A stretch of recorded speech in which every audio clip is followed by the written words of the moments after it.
10 సంవత్సరాల్లో 10,000కు కూడా ఇబ్బంది పడే హరీష్ రావు గారు 10,000 కోట్లకు ఏ విధంగా ఎదిగిండు?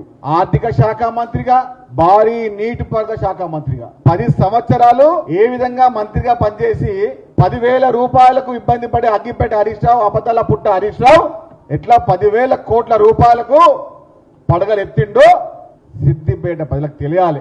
సిద్దిపేట ప్రజలకు రక్తాన్ని తాగి అటు పటాన్ చెరువులో, అటు సదాశివపేటలో, అటు జహీరాబాద్ లో, ఇటు నారాయణఖేట్లో, ఇటు రామాయణపేటలో, అటు నర్సాపూర్లో, అటు సిద్దిపేటలో, ఆ చుట్టుపక్కల ఉన్నటువంటి దుబ్బాకలో, ఉమ్మడి మెదక్ జిల్లాలో హరీష్ రావు అరాచకాలు అన్ని కావు.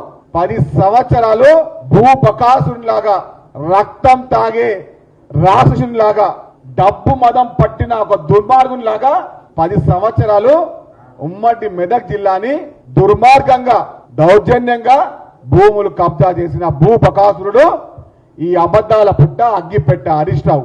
ఈయన నీతులు మాట్లాడుతూ ఉన్నాడు. ఎప్పుడు బూతులు మాట్లాడే హరీష్ రావు ఇప్పుడు నీతులు మాట్లాడుతూ ఉన్నాడు. తెలంగాణ అమరుల యొక్క ఆత్మ బల గోసనే మీ పార్టీ, మీ వ్యవస్థ భూస్థాపితమైందిరా దుర్మార్గులారా. వారి యొక్క గోసనే బీఆర్ఎస్ పార్టీ తుడుచుకుపోయిన కారణం తెలంగాణ అమరుల కుటుంబాలు కాంగ్రెస్ పార్టీ నమ్మినాయి. తెలంగాణ పద సంఘాలు కాంగ్రెస్ పార్టీ నమ్మినాయి. కాంగ్రెస్ పార్టీ యొక్క వ్యవస్థను నమ్మినాయి కాబట్టి తెలంగాణ రాష్ట్రంలో కాంగ్రెస్ పార్టీలోకి వచ్చింది. దుర్మార్గంగా మాట్లాడే హరీష్ రావు గారు మీ కళ్ళబొల్లి మాటలు, మీ కపట ప్రేమలు, మీ కబూతర్ ఖాన్ మాటలు పక్కన పెట్టి ఒక శాసనసభ్యునిగా, ఒక మాజీ మంత్రిగా, ఒక సీనియర్ శాసనసభ్యునిగా తెలంగాణ ప్రజానికానికి, తెలంగాణ ప్రభుత్వానికి సూచనలు ఇవ్వండి. కానీ కాంగ్రెస్ పార్టీ ప్రభుత్వం పైన, ముఖ్యమంత్రి రేవంత్ రెడ్డి గారి పైన వేస్తామంటే ఊరుకునేది లేదు. అబద్ధాలు మాట్లాడే అగ్గిపెట్టే హరీష్ రావు కబద్దారని చెప్తున్నాం.